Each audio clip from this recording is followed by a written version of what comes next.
Olá, bem-vindos à Igreja no Mundo, o programa da Fundação AIS, ajuda a Igreja que sofre aqui na sua televisão. Eu sou o Paulo Aido e é sempre um privilégio saber que posso contar com a sua companhia aí desse lado durante os próximos 50 minutos. Comigo está a Catarina Martins de Betancourt, a diretora da Fundação AIS em Portugal, hoje aqui connosco em estúdio, depois de uma semana de reuniões de trabalho na Alemanha. Olá, Catarina. Olá, Paulo, e olá também a todos os nossos telespetadores. È una speranza piena di immortalità, perché il loro martirio continua a diffondere il Vangelo in un mondo segnato dall'odio, dalla violenza e dalla guerra. È una speranza piena di immortalità, perché pur essendo stati uccisi nel corpo, nessuno potrà spegnere la loro voce o cancellare l'amore che hanno donato. È una speranza piena di immortalità perché la loro testimonianza rimane come profezia della vittoria del bene sul male.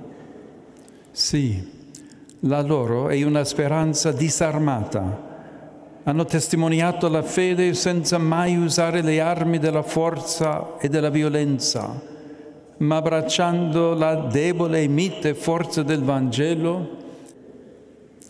Penso alla forza evangelica di Sor Dorothy Stang, impegnata per i senza terra in Amazzonia, a chi si apprestava a ucciderla chiedendole un'arma, le mostrò la Bibbia, rispondendo: «Ecco la mia unica arma».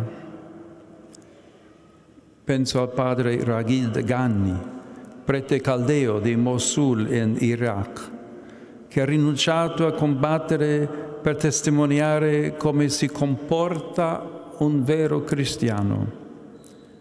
Penso al fratello Francis Toffi, anglicano e membro della Melanesian Brotherhood, che ha dato la vita per la pace nelle isole Salomone. Gli esempi sarebbero tanti, perché purtroppo, nonostante la fine delle grandi dittature del Novecento, ancora oggi non è finita la persecuzione dei cristiani, anzi, in alcune parti del mondo è aumentata.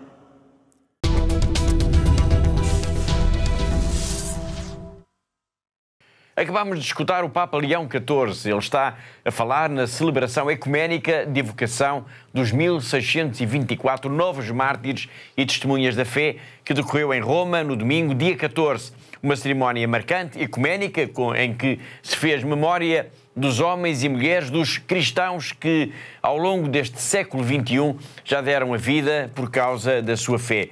Uma cerimónia que diz muito à Fundação AIS. Aliás, a Presidente Executiva Internacional da Ajuda à Igreja que Sofre, a Regina Lynch, não só esteve presente, como participou ativamente na celebração.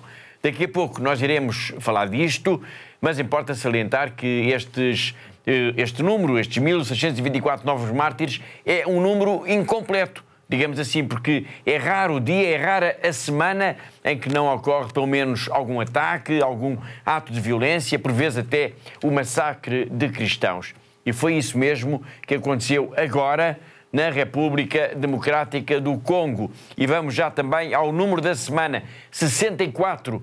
É que foram pelo menos 64 pessoas, as pessoas assassinadas num brutal ataque terrorista no passado dia 8 de setembro na localidade de Ntoyo, que fica situada, Catarina, na província do Kivu Norte. Exatamente, Paulo, e foi de facto um brutal massacre em que as tais 64 pessoas, pelo menos 64 pessoas, quase todas elas, Paulo, pertencentes à paróquia de São José Mangurijipa, que foram mortas, foram assassinadas enquanto assistiam a um velório, Paulo. Enquanto assistiam a um velório, é de facto incrível. E foram mortas como? Bom, Paulo, os agressores usaram armas de fogo, mas também usaram martelos, usaram katanas, e tendo em conta o número tão elevado de vítimas, portanto estas 64 pessoas, portanto mais de 6 dezenas de pessoas, dá para imaginar, Paulo, um pouco o horror que foi vivido ali naquela paróquia, durante aquele período. Além disso, Paulo, Algumas casas foram também incendiadas e eram casas de cristãos, ou seja,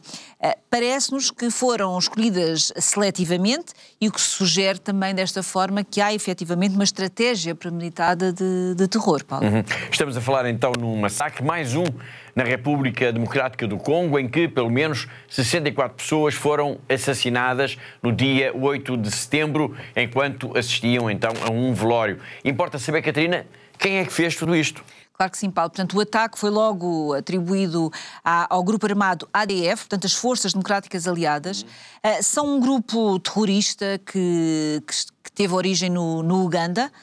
E que é essencialmente, Paulo, uma organização radical e islâmica. Que está ligada, digamos, e importa também sublinhar isso, ao Daesh, o grupo Estado Islâmico. Exatamente, Paulo. Portanto, desde 2019, este grupo, o ADF, passou então a estar alinhado formalmente com o Estado Islâmico e, por isso, passou também a integrar um grupo que é conhecido como a província da África Central desta organização terrorista, não é? Do Daesh.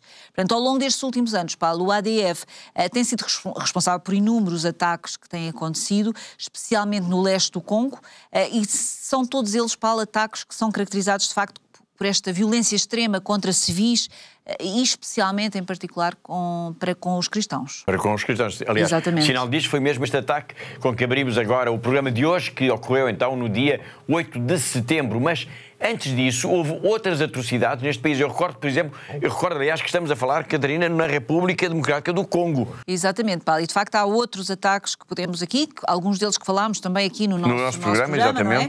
Portanto, este ataque que nós estamos hoje aqui a falar, Paulo, vem a somar-se a uma outra série de ataques que têm sido cometidos recentemente.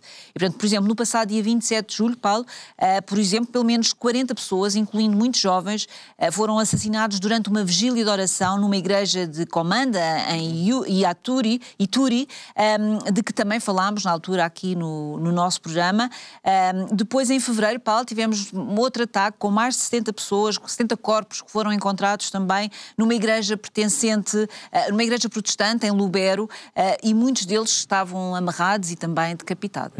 Mas não é só nesta zona, infelizmente, que há incidentes na República Democrática do Congo. No dia 5 de setembro, há poucos dias, um sacerdote foi baleado e roubado na cidade de Kisangani. Fica situada no centro-norte do país, tendo ficado ferido, embora sem gravidade. E houve outros incidentes graves envolvendo a igreja também nesta cidade de Kisangani. Sim, Paulo. Portanto, para além deste padre que o Paulo acabou de falar, que foi baleado e que foi roubado, então, na cidade de Kisangani, sim, houve também assaltos e houve também pelo menos um convento de irmãs carmelitas e uma casa também de religiosas das Irmãs da Imaculada Conceição.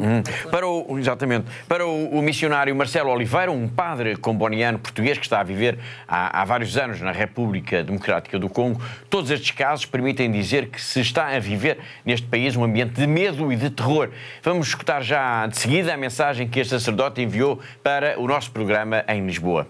Caríssimos amigos, a cidade de Kisangani tem sido nos últimos tempos, de facto, alvo de ataques, seja a casas religiosas como também a casas de pessoas particulares. Não são somente as casas religiosas, mas há também ataques a casas de pessoas particulares, se calhar bem posicionadas na sociedade e com alguns meios, com o objetivo de roubar. Isto faz aumentar a insegurança, faz aumentar o medo, o terror e as pessoas procuram evitar, mesmo as saídas noturnas são bastante raras. Ultimamente, de facto, houve ataques a várias casas religiosas de irmãs e de padres e também um senhor que era o responsável da loja da procura foi assassinado. Muitas vezes são ajustes de contas, outras vezes são invejas. Há também questões de terras que pertencem à igreja e que alguns particulares influentes procuraram tirar à igreja e tudo isso cria conflitos que depois por trás armam-se conflitos e ciladas para poder atacar a igreja. É uma realidade recorrente, a insegurança, seja em Kisangani, seja na parte este, onde tudo continua com muita insegurança, ataques constantes, gente que morre todos os dias.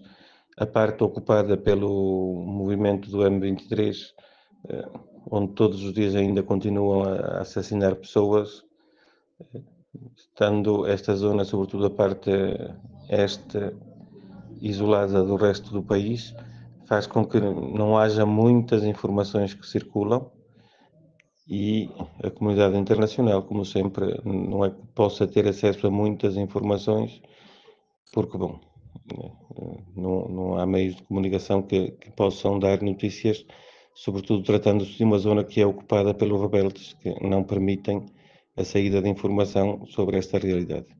A Igreja continua a denunciar, a Igreja está presente, os bispos continuam a dizer o que se passa, a dar notícias, mas são tudo pequenos focos de informação que não chegam muito longe e que não são muito ouvidos. Isto é a realidade infeliz do sofrimento humano, que não toca os corações dos grandes, que já estão insensíveis ao sofrimento do povo. Continuamos a rezar pela paz, a pedir a Deus que possa de facto infundir nos corações destes rebeldes o sentido humano da preservação da vida humana, que é tão maltratada. Atacar pessoas inocentes, pessoas que estão a passar na rua e assassiná-las sem que se possam defender, sem terem nenhuma razão, é algo de uma crueldade extrema. Confiemos a Deus, o Príncipe da Paz, que Ele possa de facto infundir a paz no coração destes rebeldes que são tão insensíveis.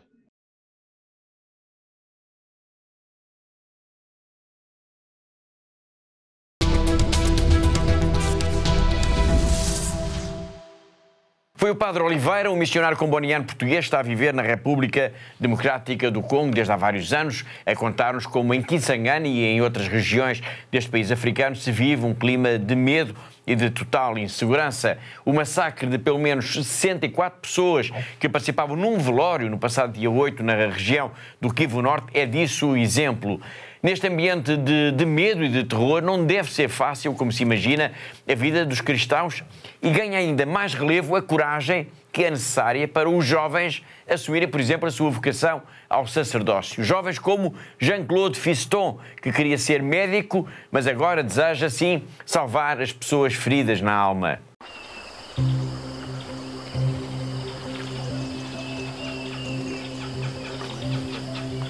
Je suis Jean-Claude Baraka Biritsene Fiston. Je suis séminariste au Grand Séminaire de Théologie Saint-Jean-Paul II. Au fait, je viens de la ville de Goma, République démocratique du Congo. Au fait, je viens d'une famille modeste, 10 enfants, dont 9 garçons et une petite fille. C'est depuis l'enfance que j'ai ressenti le désir de devenir prêtre. J'étais attiré par les missionnaires et les missionnaires de ma paroisse. Parfois, il m'arrive de penser que j'avais laissé encore de grandes opportunités derrière la porte. C'est vrai que je voyais devant moi tout un avenir rayonnant. J'ai rêvé aussi d'être médecin. Il nous envoie où il veut et nous n'avons qu'à nous laisser transformer par lui. C'est dans ce sens que je me suis laissé transformer par lui. C'est le meilleur choix que j'avais fait.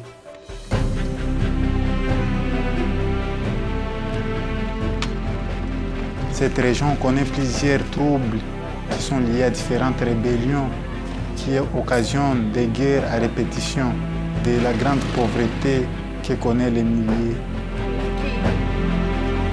Je veux devenir prêtre, peut-être pour apporter la consolation à ceux qui souffrent, pleurer avec ceux qui pleurent, annoncer l'espérance avec ceux qui ont tout perdu. Nous leur disons merci pour ce qu'ils font déjà et nous pensons qu'ils vont continuer à soutenir nos séminaires pour la plus grande gloire de Dieu. La vocation est un mystère, la vocation vient de Dieu, c'est un projet de Dieu.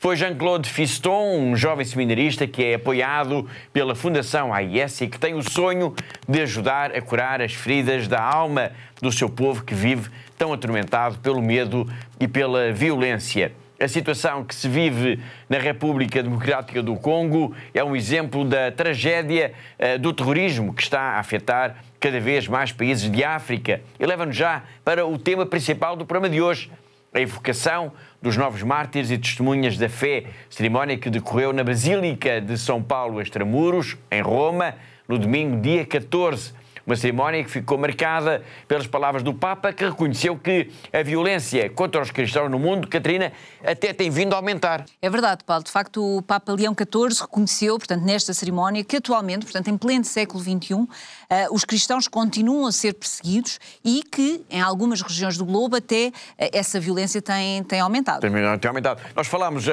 mesmo agora, na República Democrática do Congo, e não é por acaso que a África, o continente africano, se tem vindo a destacar como a região do globo onde a perseguição aos cristãos é cada vez mais intensa. Exatamente, Paulo. E nós temos falado aqui praticamente todas as semanas, no nosso programa. Portanto, de facto, o continente africano está neste momento a assumir-se como a região do globo onde estes grupos armados, estes grupos jihadistas, estes grupos extremistas islâmicos estão, de facto, a desenvolver-se com uma maior intensidade e isto, de facto, é muito preocupante, não é? Porque há países ou há regiões, podemos dizer, que neste momento estão completamente fora do controle das próprias autoridades locais. Paulo. E em que países é que isso acontece? Bom, Paulo, na região norte no Sahel, na região do Sahel, por exemplo, é uma dessas regiões, mas não só, infelizmente. Neste momento, por exemplo, nós temos vários países africanos que estão com este problema, como, por exemplo, a República Democrática do Congo, que já falámos aqui no nosso programa, portanto, em particular na região do Kivu Norte e do Kivu Sul, mas depois que de facto está nas mãos, então, destes grupos armados, mas também temos, por exemplo, a Somália, o Mali, o Burkina Faso, o Níger, por exemplo, são alguns dos países que já têm vastas áreas do seu território que são controlados por estes grupos armados, estes grupos terroristas que, na sua maioria, Paulo, são professam esta ideologia radical islâmica. Obrigado, Catarina. Nós estamos então a falar neste momento de África, a propósito da cerimónia ecuménica de evocação dos novos mártires e testemunhas da fé, cerimónia que decorreu em Roma no dia 14. Agora, num minuto apenas, nós vamos explicar para si o essencial do que aconteceu então nesse dia.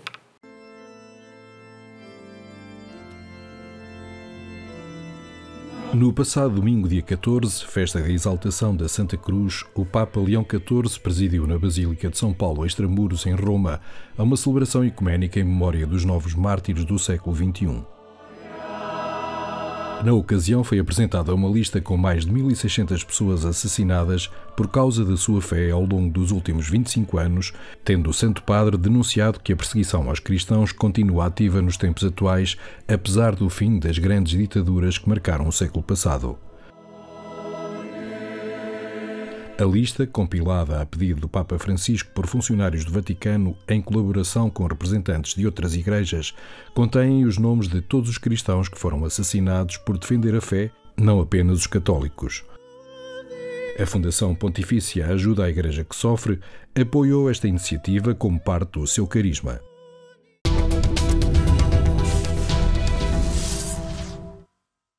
Esta cerimónia, que contou com a presença da Presidente Executiva Internacional da Fundação AIS, ficou marcada então pelas palavras do Santo Padre e serviu, digamos assim, para a apresentação pública da lista dos 1.624 novos mártires e testemunhas da fé. Uma lista que foi apurada, Catarina, por uma comissão de especialistas do Vaticano. Sim, podemos dizer isso dessa forma, Paulo. Portanto, esta lista foi compilada a pedido do Papa Francisco, não é? Por uma equipa, então, de funcionários do Vaticano, mas também depois foi apoiada por historiadores, por teólogos, por especialistas, e todos eles trabalharam em colaboração com representantes de outras igrejas, Paulo. O que dá, na verdade, um caráter ainda mais abrangente a esta cerimónia que decorreu, recorde-se, no domingo, dia 14. Exatamente, Paulo. E de facto, esta lista apresenta os tais 1624 nomes de cristãos, portanto, pessoas que foram assassinadas por defender a sua fé, e não apenas católicos, é preciso termos isto em atenção. Todos eles, Paulo, são mártires, todos eles são de facto um exemplo para todos nós de como viver, de como significa viver a fé no seu dia-a-dia, neste caso até ao limite, até à sua própria morte.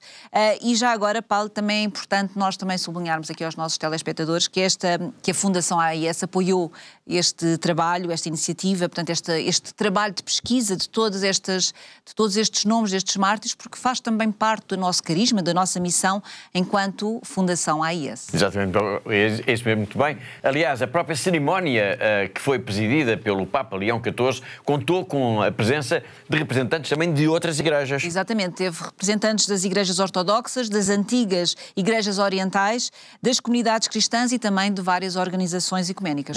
Estamos a falar então da cerimónia de evocação dos novos mártires e testemunhas da fé, cerimónia que decorreu na Basílica de São Paulo, Extramuros, em Roma, no domingo, dia 14, em que o Papa fez questão de dar exemplos concretos de pessoas que, desde o início deste século, perderam a vida de forma violenta por fidelidade à fé. Exatamente, Paulo. O Papa deu vários exemplos ao longo da cerimónia e nomeou, por exemplo, a irmã Dorothy Stank, que é uma religiosa norte-americana de 73 anos que foi assassinada no Pará, portanto no Brasil, por defender os chamados sem terra na Amazónia, não é?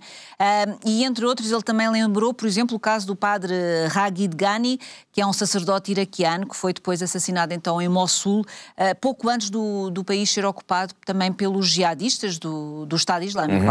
Nós já vamos escutar as palavras do Papa Leão XIV, quando ele lembrou estas histórias, mas antes disso importa sublinhar que entre os convidados esteve, em lugar de destaque, a Regina Lins, que é Presidente Executiva Internacional da Fundação AIS. É verdade, Paulo. De facto, a Regina foi convidada para estar presente então nesta cerimónia, não é?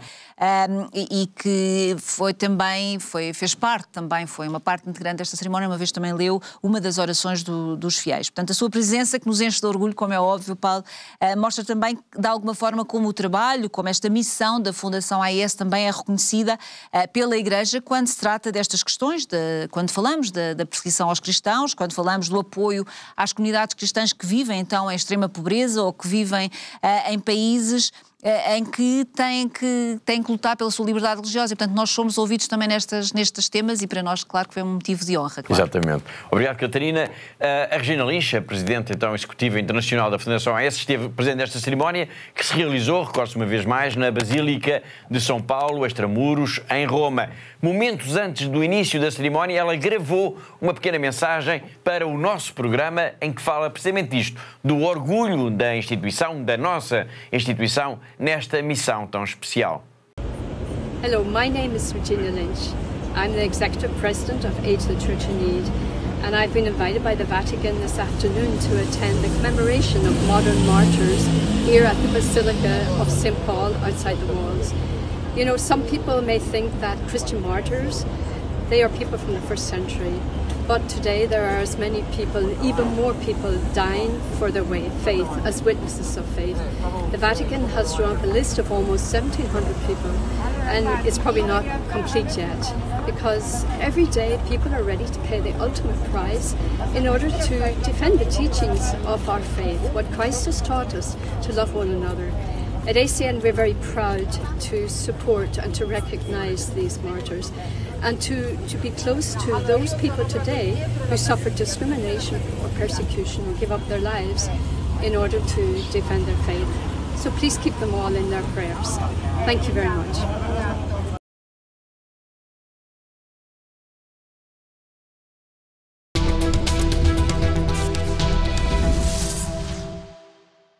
Foi a Regina Lynch, a Presidente Executiva Internacional da Fundação AIS, momentos antes do início da cerimónia que se realizou então no domingo, dia 14, na Basílica de São Paulo Extramuros, em Roma, em que houve a apresentação pública da lista dos 1.624 novos mártires e testemunhas da fé. Uma cerimónia solene que ficou marcada pelas palavras do Santo Padre sobre estes verdadeiros heróis da fé e em que se recordou algumas histórias concretas, como a da irmã Dorothy Stang, uma missionária norte-americana assassinada no Brasil, e do padre Ghani, morto por jihadistas em Mossul, no Iraque. E una speranza piena di immortalità, perché il loro martirio continua a diffondere il Vangelo in un mondo segnato dall'odio, dalla violenza e dalla guerra. E una speranza piena di immortalità, perché pur essendo stati uccisi nel corpo, nessuno potrà spegnere la loro voce o cancellare l'amore che hanno donato. E una speranza piena di immortalità, perché la loro testimonianza rimane come profezia della vittoria del bene sul male. Sì, la loro è una speranza disarmata. Hanno testimoniato la fede senza mai usare le armi della forza e della violenza, ma abbracciando la debole e mite forza del Vangelo. Penso alla forza evangelica di Sor Dorothy Stang, impegnata per i senza terra in Amazzonia, a chi si apprestava a ucciderla chiedendole un'arma, le mostrò la Bibbia, rispondendo: ecco la mia unica arma. Penso al padre Raghid Ghani, prete caldeo di Mosul in Iraq, che ha rinunciato a combattere per testimoniare come si comporta un vero cristiano. Penso al fratello Francis Toffi, anglicano e membro della Melanesian Brotherhood, che ha dato la vita per la pace nelle isole Salomone. Gli esempi sarebbero tanti, perché purtroppo, nonostante la fine delle grandi dittature del Novecento, ancora oggi non è finita la persecuzione dei cristiani, anzi, in alcune parti del mondo è aumentata.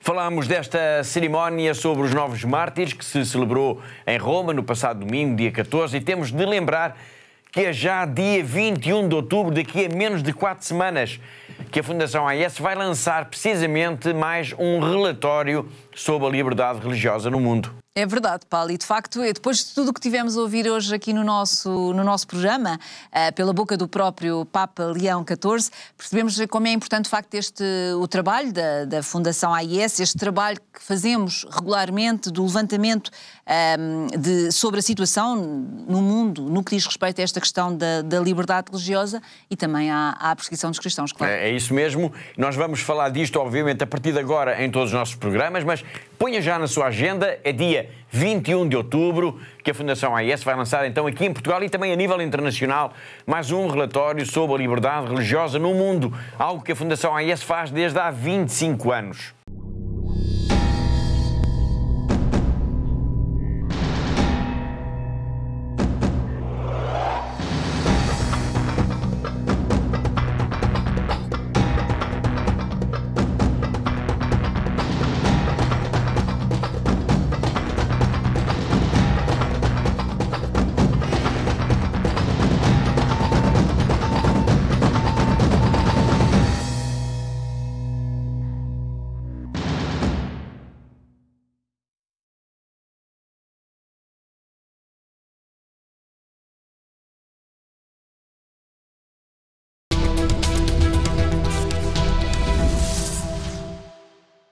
No dia 14, quando em Roma o Papa falava dos novos mártires deste século, em Fátima, e também unidos, claro, ao Santo Padre, quase 150 de benfeitores e amigos da Fundação AIS assinalavam os 30 anos da presença da instituição em Portugal. Foi uma vez mais, Catarina, um belo encontro da família AIS. Sem dúvida, Paulo. E o Paulo disse o mais importante, de facto, a família AIS, Paulo. E nós já nos vamos conhecendo a todos, não é?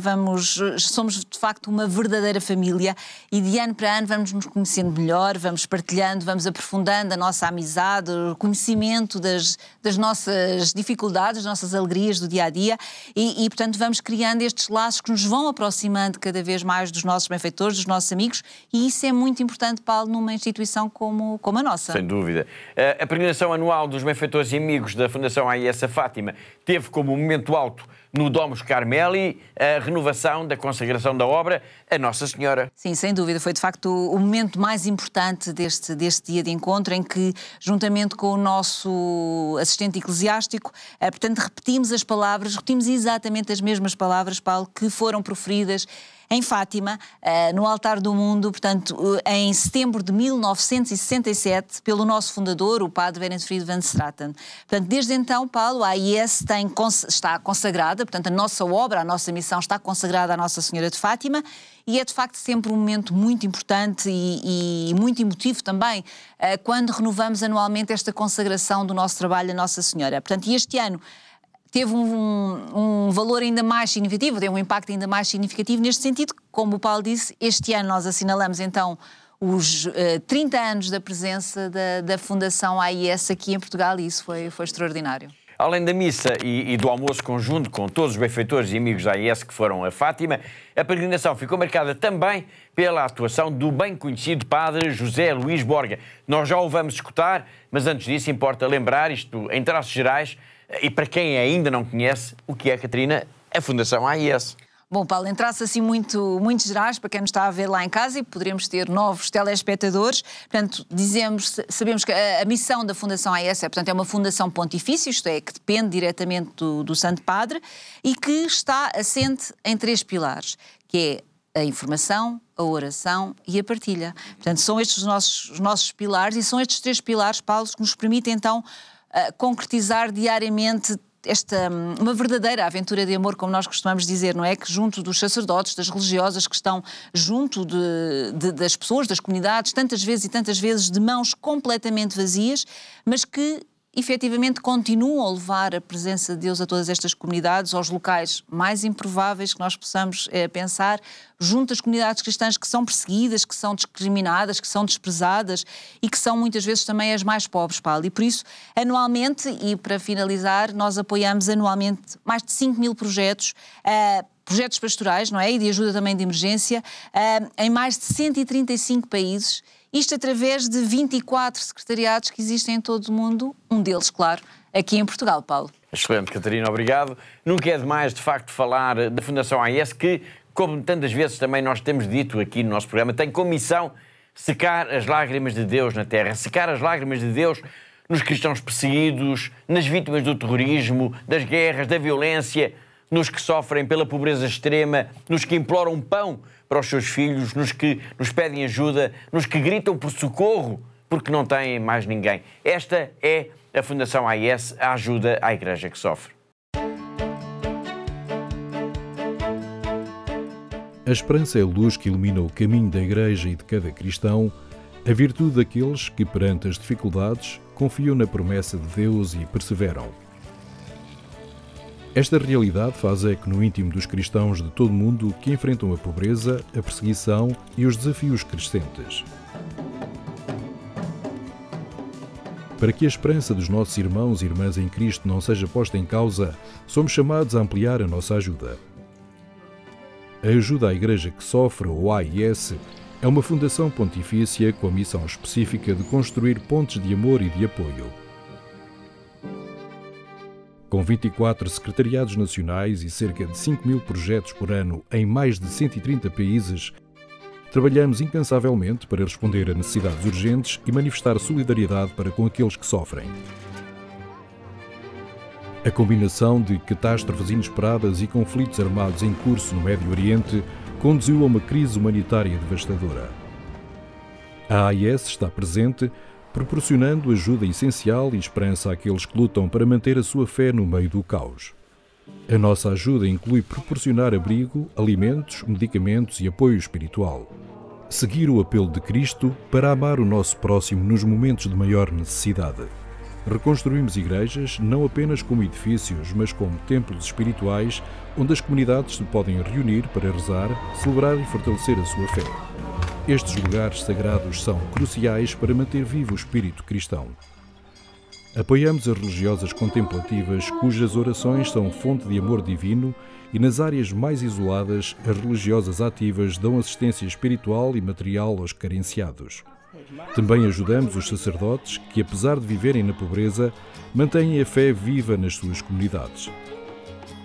Anualmente, 43 mil sacerdotes recebem estipêndios de missa graças aos nossos benfeitores e apoiamos a formação de aproximadamente 13 mil seminaristas, os futuros pilares da Igreja. Nos lugares onde os fiéis não conseguem chegar à Igreja, nós levamos a Igreja até eles. Proporcionamos meios de transporte para sacerdotes, religiosas e catequistas e chegamos ainda mais longe apoiando a publicação de livros religiosos. Atualmente, distribuímos, entre muitas outras publicações, mais de 51 milhões de exemplares da Bíblia para crianças em 190 línguas. Levamos o Evangelho aos lugares mais remotos. O nosso apoio estende-se também aos meios de comunicação social católicos, assegurando a difusão da mensagem de Cristo através da rádio, da televisão e de colaboradores formados. Uma parte vital da nossa missão é dar voz àqueles que sofrem em silêncio. Publicamos documentos como o Relatório da Liberdade Religiosa no Mundo e Perseguidos e Esquecidos, lançando luz sobre as injustiças e perseguições que os cristãos enfrentam a nível mundial. A cruz guia o nosso trabalho, unindo o amor de Deus ao amor pelos nossos irmãos e irmãs. Inspirados por este símbolo, os nossos benfeitores permitem-nos ajudar aqueles que não podem carregar a sua cruz sozinhos. Eles são testados na fé. Nós somos testados no amor.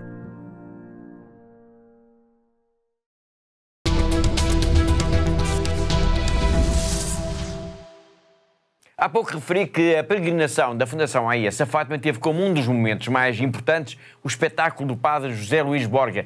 Ele, de facto, não precisa de apresentação e provou, uma vez mais, por que razão tem tanto sucesso. No final, o padre Borga explicou, em pouco mais de um minuto, porque foi importante para ele também ter participado neste encontro da família AIS, que este ano, como já se disse, comemora, e é preciso não esquecer, 30 anos de presença aqui em Portugal. Bom, a Igreja que Sofre é uma igreja que tem a missão de ser fiel e de transmitir aquilo que nos tira os sofrimentos. Curiosamente, sofremos para aliviar sofrimentos. E este movimento, esta organização da igreja, é a atenção que temos às zonas onde os cristãos estão particularmente postos à prova para responder e para serem fiéis, para serem capazes de ter os meios, os templos, os seminários, enfim, a formação necessária, que é necessário para evangelizar. E, portanto, haver todo o mundo, toda a Igreja Universal, que se mobiliza para que aquelas igrejas sejam tidas em conta, é qualquer coisa que nos Atos dos Apóstolos já havia referido como sinal da comunhão, da tal catolicidade, de sermos católicos. Vir aqui é estar com amigos de longa data, porque, de facto, eu conheço a ajuda à Igreja que Sofre quase desde os primeiros momentos. E há aqui gente que é fiel desde a primeira hora. E, portanto, estar aqui ao fim de 30 anos com estes colaboradores é uma forma de participar da alegria, da esperança e, sobretudo, lançarmos de novo a rede, porque a meta está por alcançar. Embora já estejamos alcançados por Cristo, levar as pessoas todas a Cristo é uma meta ambiciosa que a Igreja nos manda fazer. Portanto, 30 anos, ainda é só o começo, estamos a acertar o passo e o caminho é longo, mas nós estamos aqui para caminhar juntos.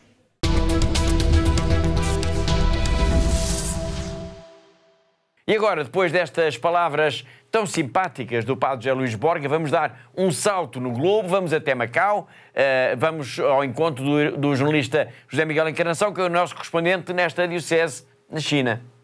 Terminado o mês de agosto, mês especialmente reservado às férias de verão, também a diocese de Macau volta ao convívio intenso com os seus fiéis, depois de também ela, durante o mês de agosto, ter como que sentido uma redução na sua atividade.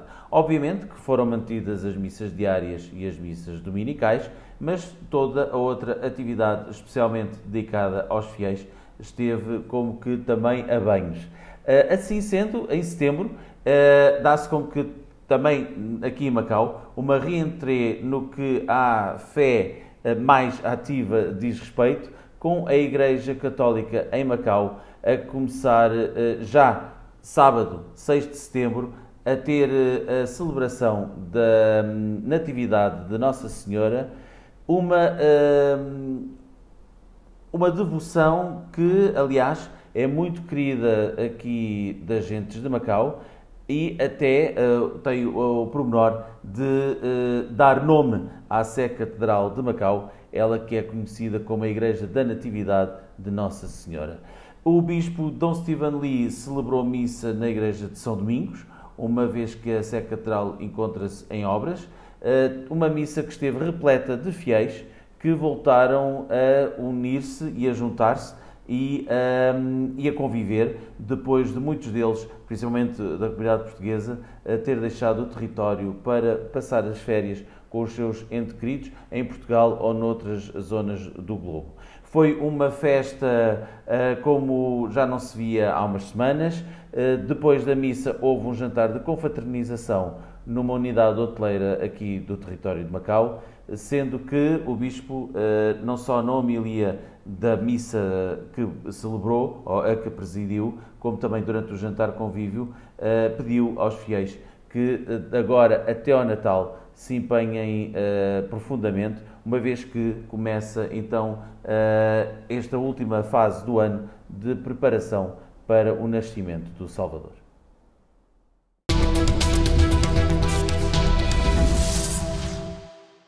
Foi José Miguel Encarnação, o nosso correspondente em Macau, na China, e assim chegamos ao fim da primeira parte do nosso programa. Na segunda parte, nós vamos regressar à grande entrevista com a irmã Hermelinda Singua, superiora da primeira congregação religiosa nascida em Moçambique. A irmã esteve em Portugal, falou para o nosso programa, foi uma conversa longa que nos vai acompanhar agora por aqui durante as próximas semanas. E vamos também falar da iniciativa da AIS, 1 milhão de crianças rezam o terço pela paz, que vai acontecer já a 7 de outubro. Tudo temos para desenvolver daqui a pouco, depois de um breve intervalo. Até já!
Thank you to all our benefactors. Continúen con esta linda misión de ayudando a la Iglesia en lugares tan sufrientes.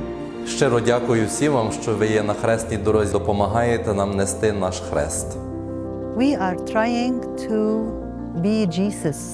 Through your help and support, we are able to bring the gospel to the people. Thank you so much. May God bless you. You are giving us hope and you are putting a smile in our faces. Thank you so much.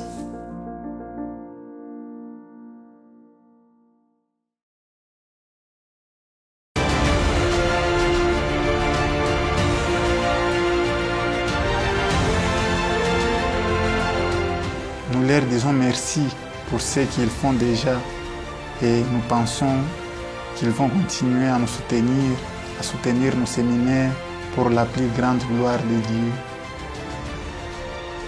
La vocation est un mystère, la vocation vient de Dieu, c'est un projet de Dieu.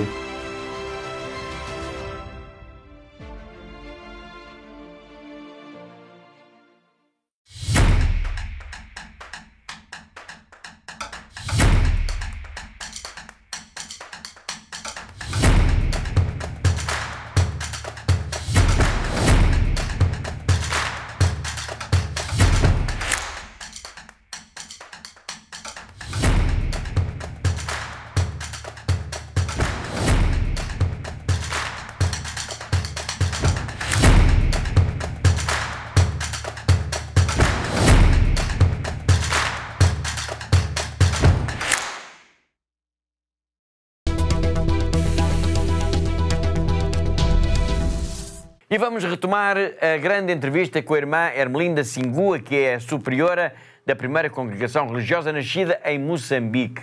A irmã esteve em Portugal, falou para o nosso programa e hoje ela vai referir um problema extremamente grave que acontece na região norte de Moçambique, na província de Niassa, que corresponde à diocese de Lixinga e que é, Catarina, a pobreza extrema. É verdade, Paulo. E de facto a irmã Ermelinda descreve-nos com uma enorme simplicidade que estas populações estão de facto no centro da missão destas religiosas, portanto, esta congregação das Irmãs da Imaculada Conceição.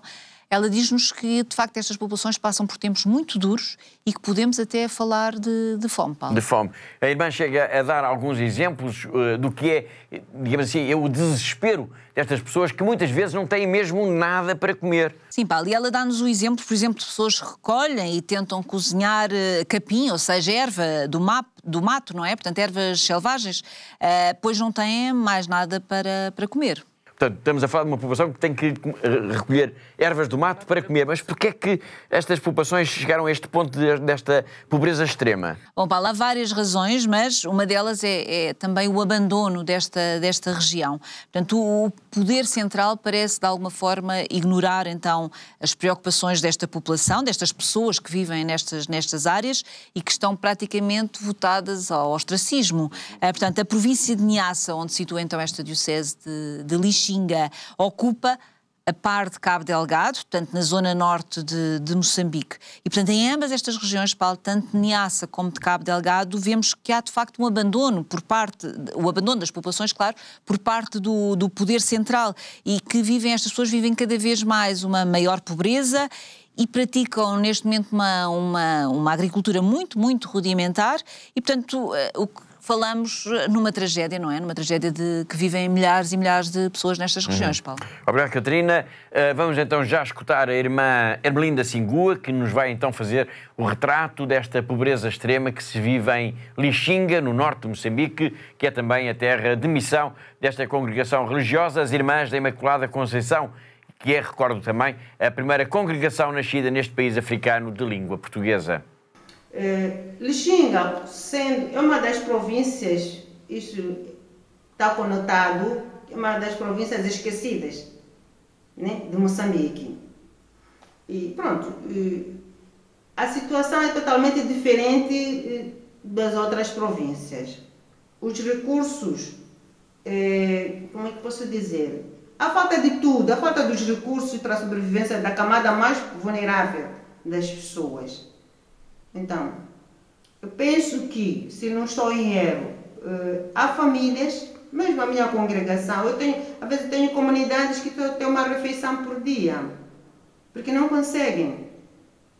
E a população, ao povo que por dia, e se come uma cozinha, é um favor. Passou nas redes sociais, este ano, não estou a falar do ano passado, não, este ano, a população de Mecanhelas, de tanta situação de fome que tinha, tiveram que pegar capim. Há um tipo de capim que se parece de um trigo, parece uma cozinha assim.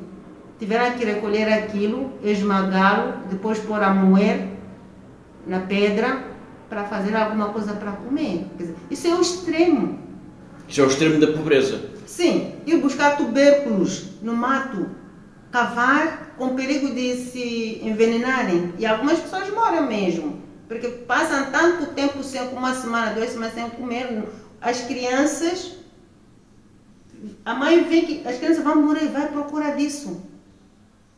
Cavam, trazem, mal preparam, a criança está desmaiada. Tivemos 2 casos em Quamba, uma das aldeias de Quamba, lá recôndita, que a mãe, não querendo ver morrer os seus filhos, pegou nos filhos e foi matá-los no rio. Meteu a criança na água, morreu. Outra criança, o outro que era um pouco crescido, quando viu, fugiu. E foi o chefe tradicional. Pegaram a senhora e disseram assim, eu não tenho mais nada para dar às crianças. Eu tenho pena de ver os meus filhos morrerem. Eu preferia que eles morressem, eu depois me matava e acabava. Essa é a situação extrema da pobreza. E como é que se explica uma situação tão grande de pobreza? É o abandono da região pelo poder central? Porquê que as pessoas não... Não cultivam a terra, não... Porquê? Nós cultivamos os meios pelos quais nós usamos são rudimentares. A agricultura que se faz, é a agricultura alimentar. Cabo curto, uma machada, um espaço, até pode ter grandes machambas, mas depois, porque há falta de outros recursos, as pessoas produzem, colhem e vão vender. Vendem para ter dinheiro para comprar outras coisas que eles não têm. É uma agricultura de subsistência muito básica. Exato.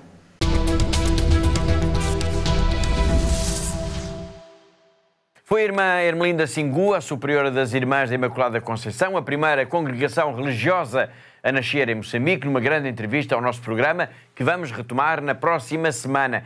Mesmo a fechar o programa de hoje, vamos recordar também, isto é uma nota já de agenda, que se aproxima, aliás, a Passos Largos, a grande jornada de oração do terço com as crianças, já a famosa iniciativa 1 milhão de crianças rezam o terço pela paz. É dia 7 de outubro, já não falta muito tempo, pelo que reforço aqui o apelo a todos, o apelo para a mobilização de todos. É que é importante, Catarina, que todas as comunidades, as paróquias, os movimentos, as escolas, os pais, enfim, as famílias, todos se mobilizem para termos mais crianças nesta grande jornada de oração. Claro que sim, Paulo. Portanto, é essencial mesmo, não é? A mobilização de todos. Portanto, esta é uma iniciativa internacional, Paulo, que a Fundação AIS já promove há 20 anos, assinalamos 20 anos desta iniciativa, que uma vez mais, Paulo, vai ter também o seu epicentro também aqui em Fátima, não é?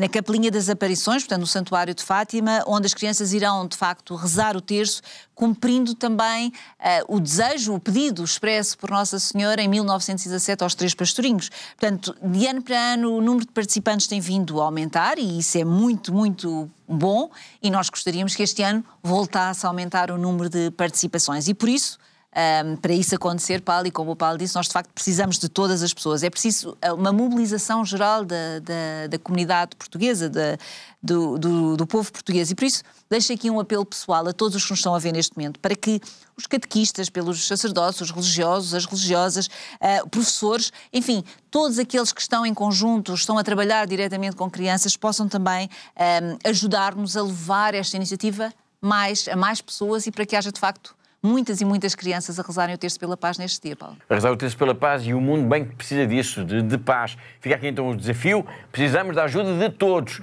Já agora, Catarina, algum conselho especial para quem organizar isto, digamos, os pais, os professores, os sacerdotes, para tratarem também desta mobilização, desta organização? Bom, Paulo, o que é mais importante nós dizemos é que de facto isto é muito fácil, porque basta organizar toda esta jornada de oração do terço pela paz com as crianças. Portanto, nós temos tudo preparado, está na nossa página de internet, portanto convido quem nos está a ver para ir até a nossa página de internet, em fundação-ais.pt. Portanto, estão lá todos os materiais necessários, tem cartazes, tem uma carta de apresentação desta iniciativa, tem também, Paulo, até como se reza o terço, para podermos ajudar as crianças também a iniciar esta oração do terço. Portanto, está tudo lá, basta ir à nossa página, imprimir o que precisarem e depois avançar, não é? Mobilizar as pessoas para que possam, de facto, rezar. O importante mesmo, de facto, Paulo, é conseguir cativar a atenção das crianças, a atenção de toda esta comunidade à volta das crianças, mas precisamos, claro, dos professores, precisamos dos catequistas, precisamos dos pais, precisamos dos avós, não é? Precisamos de todos neste sentido para mobilizarmos as nossas crianças para que todos juntos possamos mostrar que em Portugal, tal como Nossa Senhora pediu aos 3 pastorinhos, portanto, à Lúcia, à Jacinta e também ao Francisco, que estamos sempre disponíveis para rezar o terço com este objetivo concreto de rezarmos pela paz no mundo, Paulo. Muito bem, obrigado, Catarina. Que cada um então passe a palavra e ajude a Fundação AIS a mobilizar a sua comunidade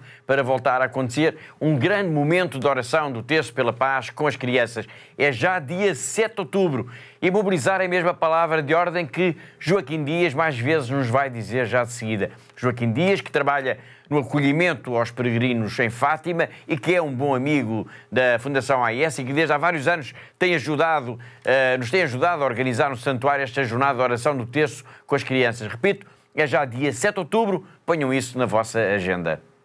Caríssimos, tenho um convite especial a fazer a cada um de vós. Mas apelo até ao vosso coração, para todos, no dia 7 de outubro, dia de Nossa Senhora do Rosário, estamos aqui na Capelinha das Aparições às 18h30 para rezarmos pela paz. É uma iniciativa da ajuda à Igreja que Sofre. 1 milhão de crianças a rezar o terço pela paz. Celebramos este ano o 20º aniversário desta iniciativa e por isso convidamos todos a rezar pela paz, principalmente as crianças. Convidamos todas as crianças, seus pais, seus familiares a estar aqui a rezar pela paz.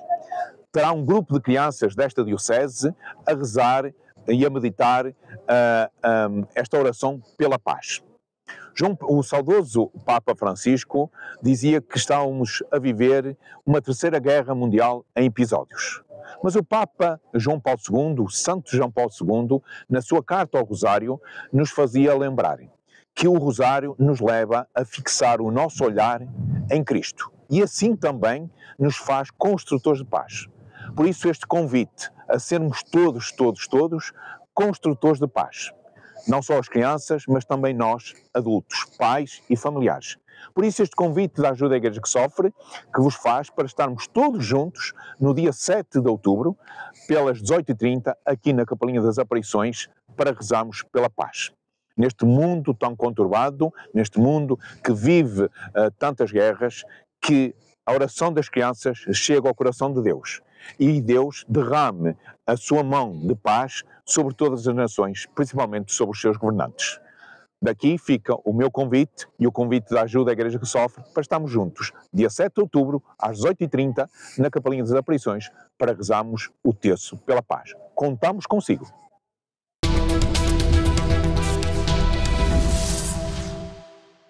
E assim, mobilizando a todos para a jornada de oração do Terço pela Paz com as crianças, que vai acontecer em Portugal e em todo o mundo, dia 7 de outubro. Chegamos então ao fim do programa de hoje. Todas as semanas nós marcamos encontro aqui porque há uma igreja que precisa da nossa ajuda. Eu agradeço a presença e a colaboração da Catarina, assim como de todos os que ajudaram a produzir, a editar e a levar até si este programa. E quanto a mim, Paulo Aide, resta-me dizer que foi um gosto, como sempre, saber que esteve aí desse lado, na nossa companhia. Espero por si aí para a semana. Até lá, se Deus quiser.